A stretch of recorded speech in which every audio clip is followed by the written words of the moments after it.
சிவன் கோவிலில் சிவபெருமான் முன்பாக அமர்ந்திருக்கும் நந்தியின் பார்வை சிவனை பார்த்தபடி இருப்பதே வழக்கமாகும்.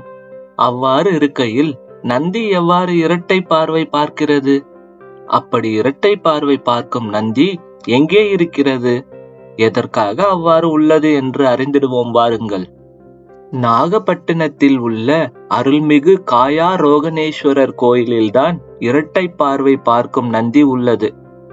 இன்றைய பிரதோஷ நாளில் இந்த இரட்டை பார்வை நந்தியை தரிசிப்பது மிகவும் விசேஷமாகும்.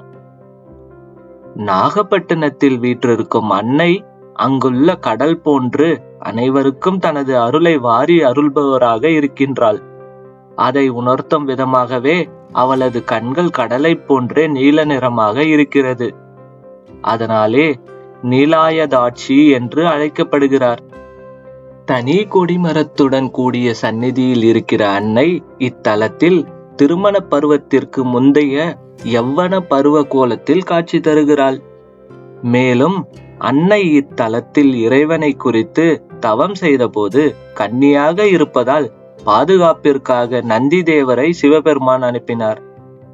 ஆனால் நந்தி தேவரோ தான் எப்பொழுது சிவபெருமானை தரிசித்திருக்க விரும்புவதாகவே கூறினார். அம்பாளிடம் இருந்து கொண்டே தன்னையும் தரிசிக்கும்படி சிவபெருமான் நந்தியிடம் கூறினார். அதன் காரணமாகவே இங்குள்ள நந்தி தனது கழுத்தை முழுமையாக திருப்பி சிவபெருமான் சந்நிதியை பார்த்தபடி உள்ளது. நந்தியின் இடது கண் சிவபெருமானையும் வலது கண் அன்னையையும் பார்த்தபடி அமைக்கப்பட்டிருப்பது சிறப்பாகும். எனவே இந்த நந்தியை இரட்டை பார்வை நந்தி என்று அழைக்கின்றனர். இது போன்று நந்தியை வேறு எந்த சிவன் கோவிலிலும் பார்க்க முடியாது என்பது குறிப்பிடத்தக்கது. இந்த நந்தியை தரிசிப்பதால் கண் தொடர்பான நோய்கள் மற்றும் பாதிப்புகள் நீங்கும் என்பது நம்பிக்கை. பிரதோஷ தினத்தன்று இந்த நந்திக்கு சிறப்பு அபிஷேகமும் பூஜையும் செய்யப்படுகிறது. இந்த அபிஷேக பொருட்கள் வாங்கி கொடுத்து காப்பரிசி படைப்பதால் திருஷ்டி, தோஷம் மற்றும் பொறாமை போன்ற பாதிப்புகள் நீங்கும். தொழில் சிறந்து விளங்கும். விவசாயம் நன்கு செழிப்பாக இருக்கும்.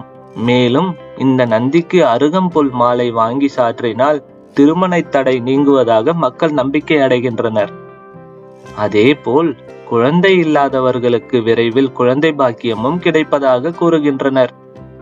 எனவே இவ்வளவு சிறப்புகள் நிறைந்த சிவபெருமான் எதற்காக நந்தி தேவரை அம்மனின் பாதுகாப்பிற்காக அனுப்பி வைத்தார் என்று உங்கள் உறவினர்களுக்கும் நண்பர்களுக்கும் இந்த வீடியோவை ஷேர் செய்து தெரியப்படுத்துங்கள். மேலும் நமது சேனலை சப்ஸ்கிரைப் செய்யவில்லை என்றால் சப்ஸ்கிரைப் செய்து விடுங்கள். அந்த லைக் பட்டனையும் பிரஸ் செய்து விட்டால் இந்த வீடியோ மற்றவர்களுக்கும் கொண்டு போய் சேர்க்கும் யூடியூப் அல்காரிதம். கூடவே அந்த பெல் பட்டனையும் பிரஸ் செய்து விட்டால் எனது வீடியோக்கள் அனைத்தும் உங்களை வந்து சேரும். நன்றி, வணக்கம்.